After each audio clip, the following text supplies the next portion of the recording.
어, 이 세상에서 가장 어리석고 바보 같은 사람들이 누가 있을까요? 어떤 집단이라고 말할까요? 어떤 부류의 사람들이 가장 어리석고 바보 같을까요? 예를 들어 볼게요. 모든 사람들은 다 이득과, 그러니까 돈의 이득이든 어떤 물질의 이득이든 정신적인 이득이든 다 이득을 위해서 삽니다. 그렇죠? 이득이 있어야, 좋은 일이 자기에게 도움이 돼야 그런 일을 한다는 얘기입니다. 왜 직장 생활 하십니까?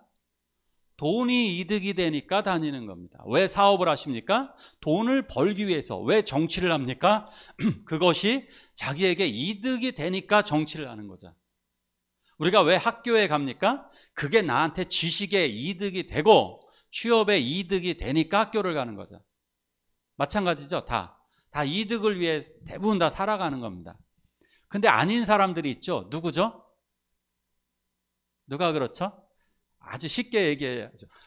모든 것의 답은 예수님 뭐 이러시는데 아니 우리들끼리 얘기하고 있잖아요. 지금 우리들끼리 얘기하는데 어떤 분들이 그러죠? 부모죠. 부모. 그들이 바로 부모죠. 가장 많은 존재들 중에 하나가 부모죠. 모든 인류는 대부분 다 부모가 될 거죠. 희한하죠. 다 이득을 위해 살아가는데 이 부모란 작자들은 가장 어리석은 선택을 하게 됩니다. 어리석은 선택, 뭐를 합니까? 자녀들을 위해 자기 돈을, 유산을 주죠. 이 멍청한 사람도 이 돈을 왜 주는 거예요? 그냥 세금도 안 받고 그냥 자식들한테 주죠. 이 멍청한 바보 같은 부모들은 자식들을 위해서 교육비로 다 투자를 하죠. 먹을 거 다 갖다 주죠. 좋은 집도 갖다 주고 좋은 차도 사주고 선물도 사주죠. 그리고 내가 이렇게 해줘서 미안해 라고 대려 얘기하죠. 내가 요것밖에 못 해줘서 미안해 라고 말하는 가장 어리석은 사람들이 바로 부모죠. 왜 그럴까요? 왜 부모들은 이렇게 살아갈까요? 하나님이 그렇게 만들어 놓으셨기 때문입니다. 동물들을 보십시오. 너무 귀엽잖아요. 오리들은 자기 새끼들을 등 위에 다 태우기도 하고, 짐승들은 자기 새끼를 지극정성으로 돌봅니다. 동물들도 그러한데 사람들은 당연한 거죠. 사람들은 당연하게 하나님이 만드신 창조 질서에 의하여서 자식들을 한없는 사랑으로 사랑해 줍니다. 자, 우리는 이러한 사람들을 부모라 그러죠. 그래서 교회에도 우리는 이런 사람들을 교부, 속사도라고 부릅니다. 교부가 뭐냐? 교부는 Father of the Church, 그러니까 교회의 아버지, 이분들을 우리는 교부. 그래서 그들을 교부 시대라고 불러요. 교부 시대. 이분들은 언제부터이냐? 예수님이 돌아가시고 나서 약 700년까지의 기간을 교부 시대 이렇게 얘기합니다. 교부 시대. 우리는 이걸 교회 시대라고 그러는데 이때를 교부 시대라고 얘기하는 겁니다. 교회의 아버지들의 시대다, 이렇게 표현하는 겁니다. 그래서 이걸 다른 말로 속사도라고 얘기합니다. 속사도. 그래서 오늘은 속사도의 참신앙, 속사도 시대의 참신앙 이랬죠. 속사도가 뭐냐 그러면, 이 말은 조금 더 어렵죠. 교부 시대 그럼 그냥 아버지의 시대, 교회의 아버지들의 시대, 이해가 좀 가요. 근데 속사도, 이건 또 무슨 말이냐? 사도는 12명의 제자들을 사도라고 얘기합니다. 12명의 예수님의 제자들을, 직계 제자들을 사도라고 얘기합니다. 그런데 이 사도들의 사도들의 바로 밑에 제자들이 있었을 거 아니에요. 그 제자들을 속사도라고 합니다. 무슨 말이에요? 사도에게 속한, 또 다른 말로는 사도와 같은 분들, 이러한 뜻으로 속사도라고 이야기합니다. 그러니까 같은 말이에요. 속사도가 교부들이고 교부들이 속사도입니다. 12제자와 같이 이 속사도들이 교회를 이끌었습니다. 초기에는 베드로와 요한, 바울, 이러한 사람들이 교회를 이끌었지만 이분들의 제자들이 교회를 이끌었고 교회를 통합했습니다. 자, 이분들 이름 한번 좀 볼까요? 뭐 혹시 들은 기억이 나시나요? 이런 분들? 클레멘스, 이레니우스, 바나바, 파피아스, 폴리갑, 터툴리안. 모르겠죠? 한 명도 모르겠죠? 그래서 오늘 2명만 알려드리려고. 이거 어려워서 몰라요. 우리도 잘 몰라요. 그런데 우리 학생들한테는 오늘 예배가 끝나고 시험을 볼까요? 시험 보지 않습니다. 교회는 결코 시험을 보지 않습니다. 이단들은 시험 본다는데요. 신천지 딱 보니까 그냥 줄 쫙 맞춰갖고 시험 보더라고요. 근데 저희 교회는 시험 보지 않습니다. 이분들이 교회를 발전시켰습니다. 교회를 부흥시켰고 교회를 변호, 전문적인 용어 얘기해 볼게요. 변증. 이분들이 지식적으로다가도 굉장히 뛰어난 분들이 많아가지고 이분들이 신앙을 학문의 수준으로 끌어올리고 철학의 수준으로 끌어올려가지고 교회를 변증하고 교회를 변화하고 교회를 폭발적으로 부흥시켰던 분들을 우리는 교부라고 얘기합니다. 그래서 오늘 첫 번째 인물 클레멘스 그리고 폴리갑, 이 두 분에 대해서 같이 보도록 하겠습니다. 같이 한번 읽어볼까요? 시작.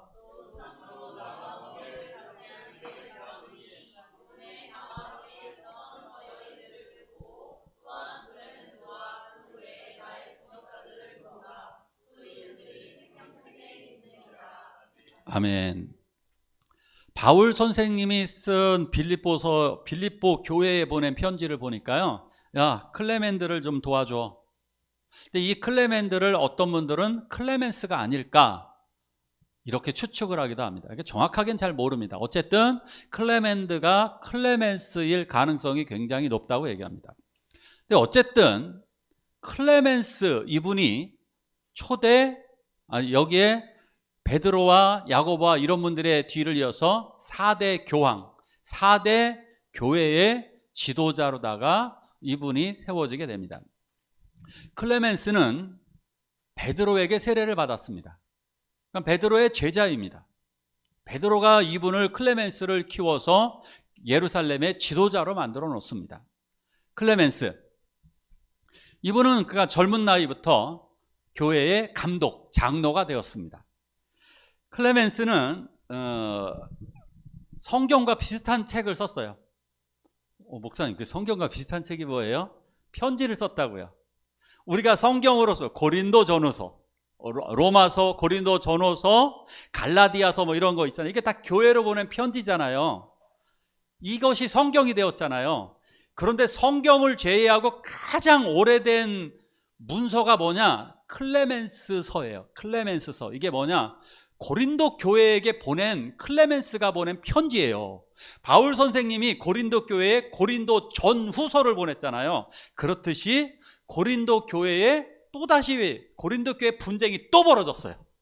교회 분쟁이 벌어지니까 이걸 해결하기 위해서 클레멘스가 고린도 교회에 편지를 또 보냅니다.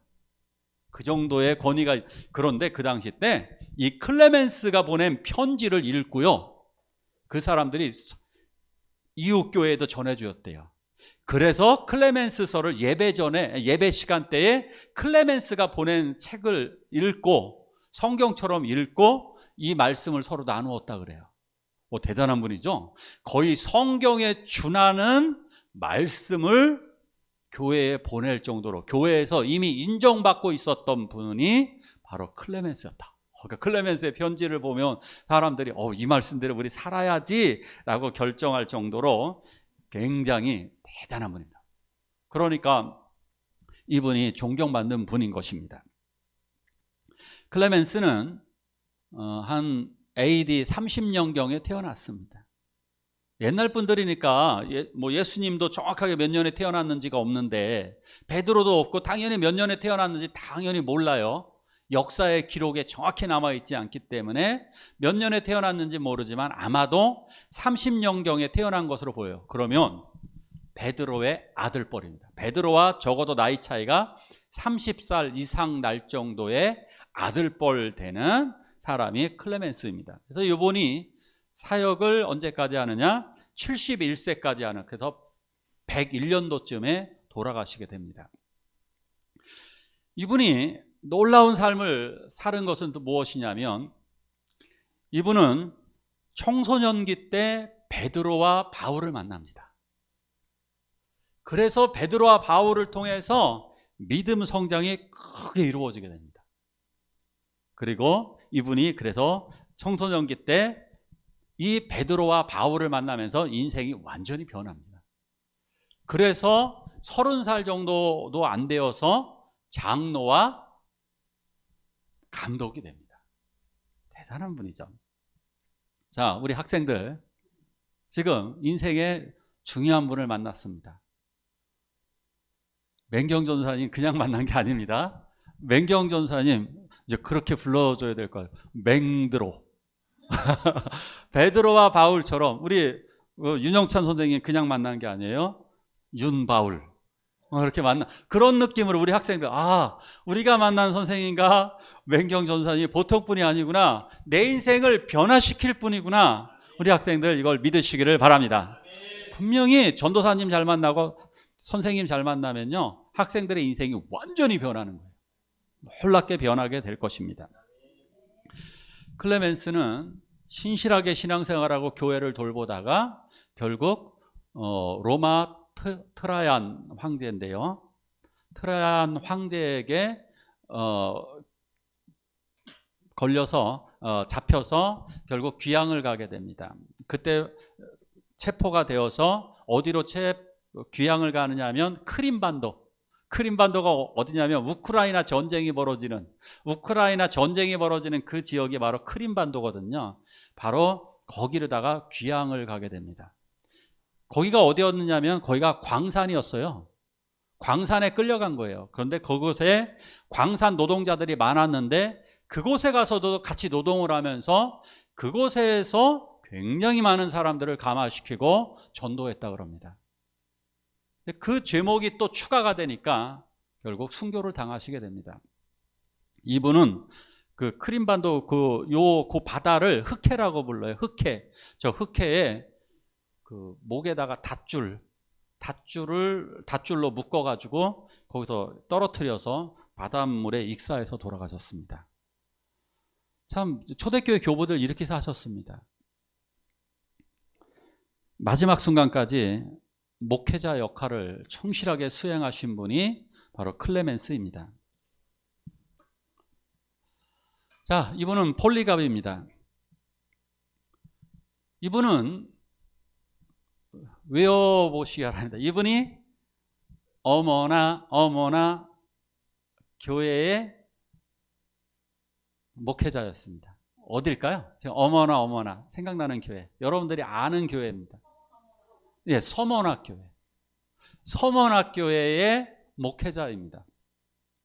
서문학교회, 요한계시록에 보면 7교회가 나오게 됩니다. 세상을 대표하는 대표성 있는 교회 7교회가 나오는데 그거 외우라 그랬어요. 에서본돈 사빌라 이래갖고 에베소 교회, 서머나 교회 이렇게 두 번째로 나오는 교회인데 책망을 받지 않은 교회입니다.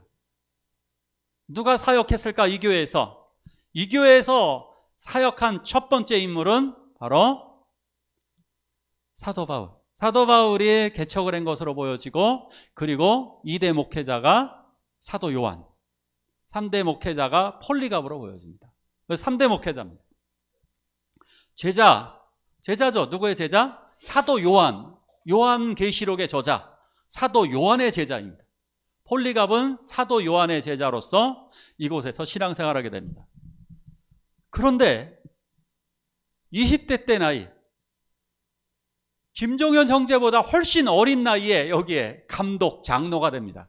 즉 감독, 장로라는 얘기는 목사라는 얘기예요. 목회자라는 얘기예요. 목사라는 얘기입니다. 여기 목회를 20대 초반에 여기를 목회를 하게 됩니다.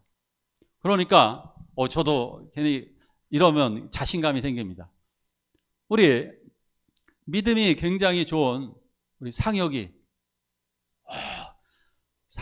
정도면은 몇 년 후에 그냥 이런 데 보내도 될 것 같아요. 서머나 교회로 보내줄게요. 서머나 교회 같은 데 가서 사역을 해도 될 것 같아요. 뭐 20대 초반에 목회를 했을 정도니까요. 그런데 서머나교회에서의 사역은 보통 힘든 게 아닙니다. 서머나교회, 서머나 지역 자체가 황제 숭배의 중심지입니다. 황제 숭배의 중심지라고 하는 것은 교회에 복음이 들어가기가 거의 불가능한 동네입니다. 더 쉽게 얘기해 볼게요. 선교를 해서 잘 되는 나라가 있고 안 되는 나라가 있습니다. 어디가 잘 안 될까요? 잘 되는 나라는 어딜까요? 태국, 캄보디아 이런 국가는 제법 됩니다. 왜요? 불교 국가는 그래도 복음이 들어갈 만합니다. 무속도 좀 들어갈 만합니다. 근데 어디가 제일 어려울까요? 무슬림. 그죠? 이슬람. 이슬람 국가는 전도하기가 너무너무 힘이 듭니다. 왜요? 전도하면 잡으니까. 잡혀가니까. 추방당하니까. 방법이 없는 겁니다. 자, 이런 상황입니다. 여기가 황제 숭배를 하기 때문에 어떻게 복음을 전하기가 너무너무 힘이 듭니다. 황제 숭배가 워낙 센 곳이기 때문에 그래서 이 서머나 지역의 많은 성도들이 사로잡혀서 로마 원형 경기장에서 죽임을 당해야 했습니다. 채찍을 맞으면요, 얼마나 이 사람들을 그 예수님을 때린 그 채찍에다가 이렇게 새 꼬창이를 이렇게 달아놓습니다. 새를. 그러면 옷 입고 때리는 거 아닙니다. 채찍 때릴 때 꼭 옷을 발가벗겨서 때립니다. 그 수치와 모멸감도 대단하죠. 일단은 채찍으로 때릴 때는 발가벗기는 겁니다. 그리고 채찍으로 딱 때리면서 중간중간에 그 박아놓은 유리나 새 조각에 의해서 몸이 휘감기면서 이렇게 두두둑 살점이 뚫어져 나옵니다. 이거요, 10대 정도 맞으면 어떤 일이 벌어지는지 아세요? 배가슴에 쭉 갈라지면서 창자가 삐져나옵니다. 그러면 그 다음은 어떻게 되는 거냐? 이제 창자가 삐져나왔으니까 동물이 먹기가 상당히 좋은 상태가 돼서 동물의 밥으로 던져주는 겁니다. 이게 초대교회 교부들의 신앙생활이었습니다. 그 당시 때. 그래서 폴리갑도 체포되었습니다. 86살 나이에 목회하다가 결국 그곳에서 체포되었습니다. 체포되기 전에 그래도 이렇게 부탁을 했다 그럽니다. 86세니까 뭐 예를 들어서 우리 박헌수 권사님 연배와 거의 비슷하신 건데 권사님 도망갈 거라고 생각하세요? 만약에 누가 체포하러 오면 도망 못 가시잖아요. 86세 연배에 어디 도망을 가세요? 그러니까 그냥 순순히 체포되는 거 당연하잖아요.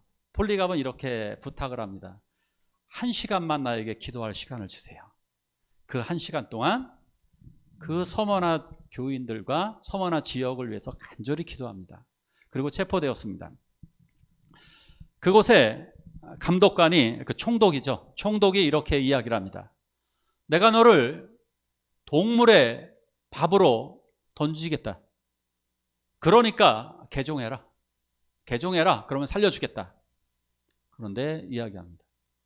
나를 동물의 밥으로 던져주어도 나는 신앙을, 예수 그리스도를 배반할 수 없소이다. 자, 그러니까 두 번째 또다시 이렇게 이야기합니다. 그러면 너를 내가 화형을 시키겠다. 너를 불로 태워 죽이겠다. 그럴 때 폴리갑은 또 이렇게 이야기합니다. 당신이 놓는 불은 잠시 잠깐이면 꺼지게 될 것이요. 그러나 죽음 후에 가는 영원한 지옥의 불꽃은 사라지지 않소이다.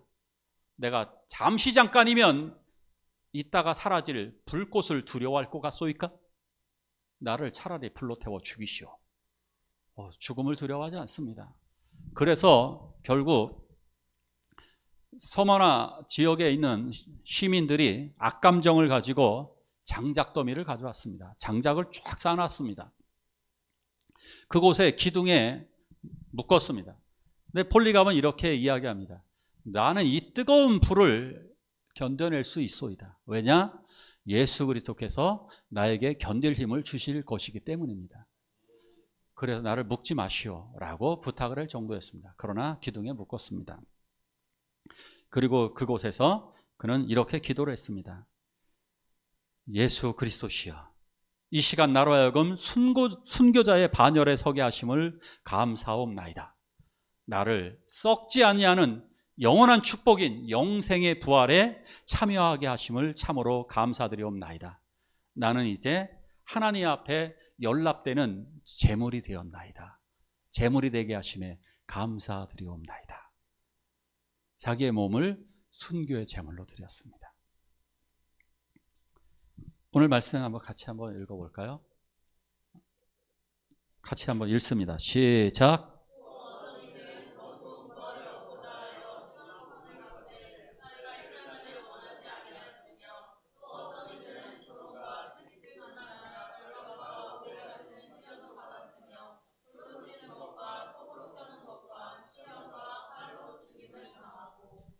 아멘. 신앙생활 초기에 이 교부들은 이렇게 신앙생활을 했습니다. 속사도 시대에 이분들은 구차하게 풀려나기 위해서 나는 개종하겠어 이렇게 말하지 않았습니다. 이들은 조롱을 당연히 받았고 채찍질을 당연하게 받았습니다. 결박당했고 감옥에 갇혔고 돌에 맞아서 죽었고 산채로 톱에 켜서 죽었습니다. 어떻게 죽이는 거냐? 나무 껍질 사이나 이런 데 사람을 집어넣고 거기서 톱으로다가 잘라서 죽입니다. 칼에 목베임을 당해서, 사도 바울은 목베임을 당해서 죽었습니다. 클레멘스 교부, 초대 교부였던 클레멘스는 물에 던져져서 오늘 아까 말씀드린 대로 죽었습니다.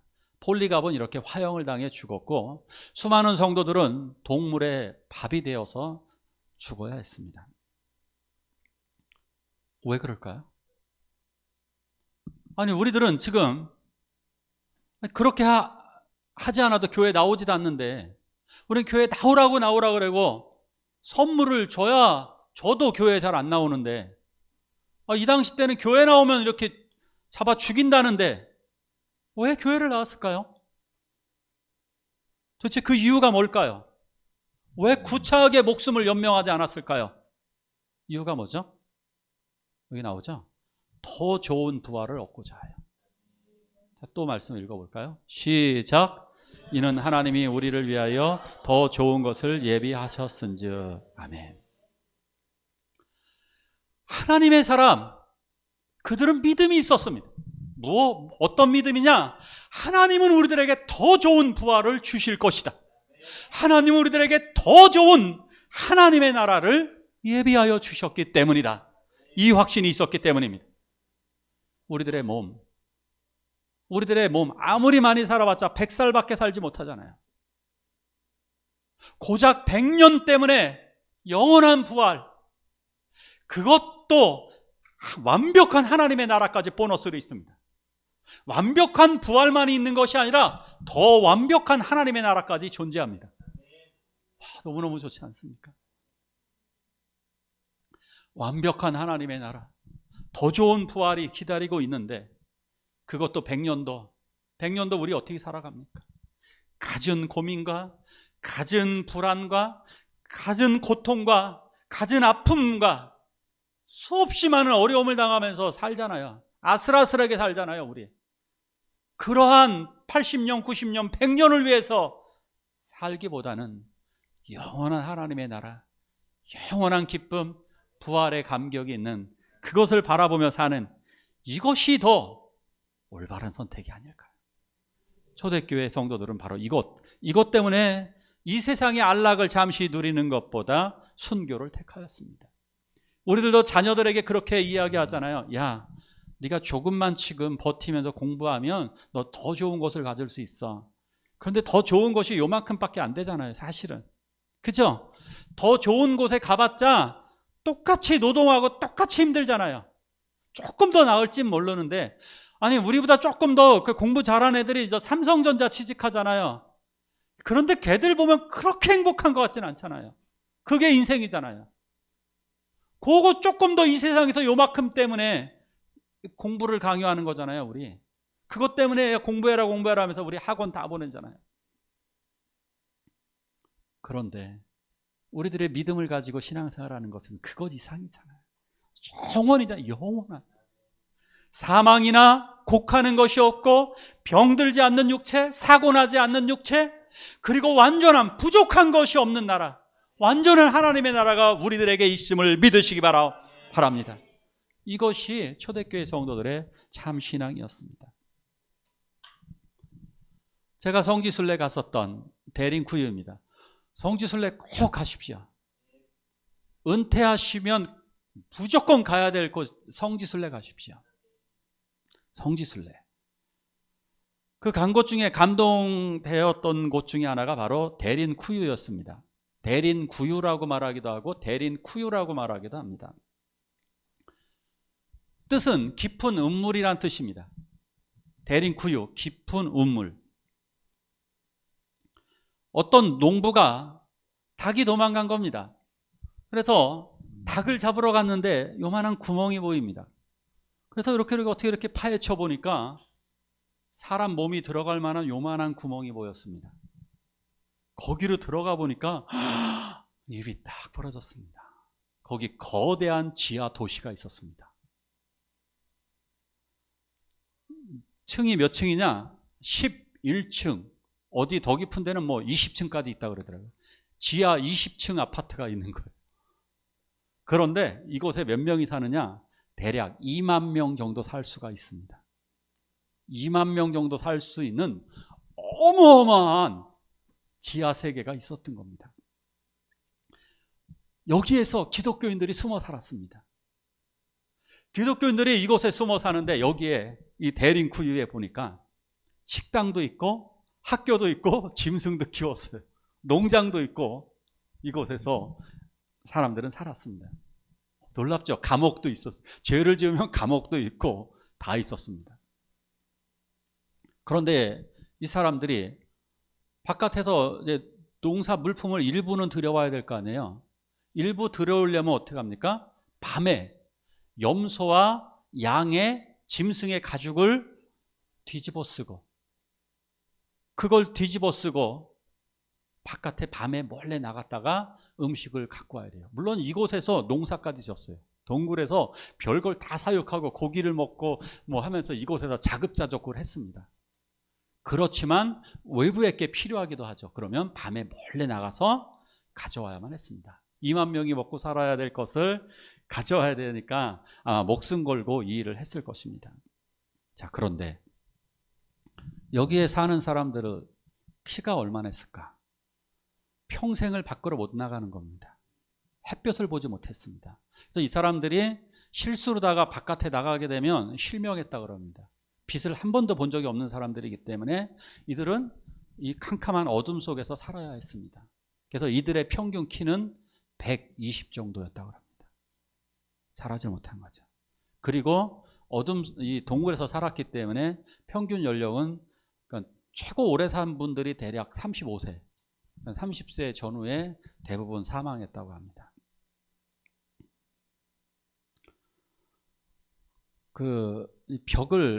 거기 가이드가 이렇게 벽을 만져보라 그래요. 이렇게.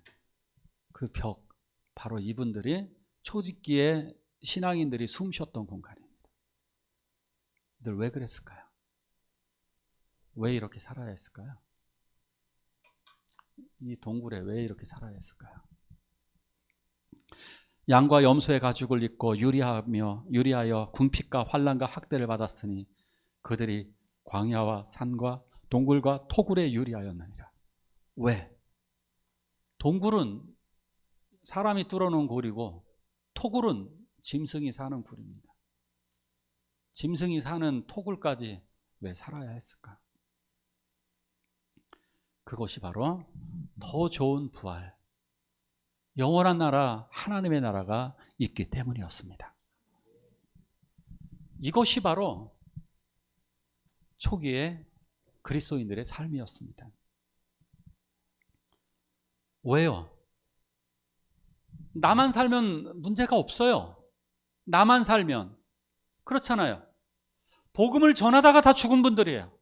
복음을 전해야 했기 때문에 이렇게 사는 거예요.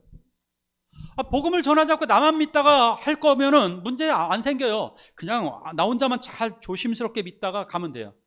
근데 대부분 다 순교의 원인, 순교당한 사람들은 대부분 다 복음을 전한 사람들입니다. 그죠?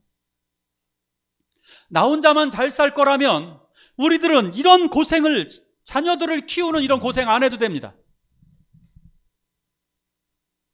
몇 주 전에, 2주 전인가요? 박동환 집사님이 아기 때 예배 드리는데 이렇게 몸이 흐느적 거리더라고요. 왜 그러나?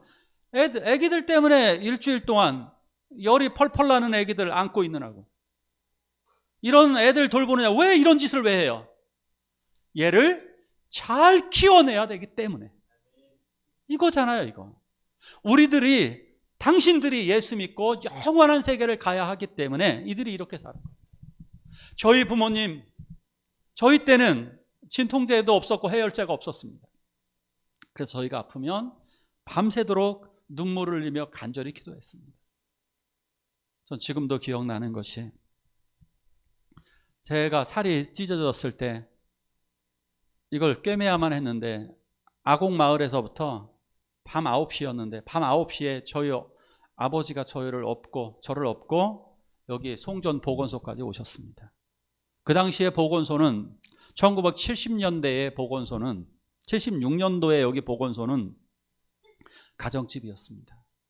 9시 당연히 잠들었죠. 전 지금도 기억납니다. 두드려도 안 나오는 거예요. 근데 아버지 포기하지 않으시더라고요. 이봐요, 여봐. 계속 30분 정도 두드리니까 그제서야 보건소, 누구요? 왜 왔어요? 지금 끝났는데. 우리 아들이 다쳤어요. 우리 아들이. 그래서 꿰매야 했습니다. 밤중이었기 때문에 당연히 마취제를 쓰지 못하고 그냥 꿰매야 했습니다. 지켜보는 아버지의 마음은 얼마나 아프셨을까. 근데 왜 그래야만 했을까? 아들이 아프니까 그런 거잖아요. 아들을 살려야 되고 아들을 더 크게 이 힘줄이라도 다치지 않았기를. 이것이 우리 부모들의 삶이듯이 초대교회 성도들은 매를 맞으면서도 이 복음을 전해야만 당신들이 구원을 받기 때문에, 당신들이 영원한 생명을 얻기 때문에, 바로 이것 때문에 생명의 복음을 전했던 것입니다. 우리 이 시간 함께 기도하기를 원합니다. 나를 통해 나의 가족과 나의 이웃이 구원받게 해달라고. 초대 교부들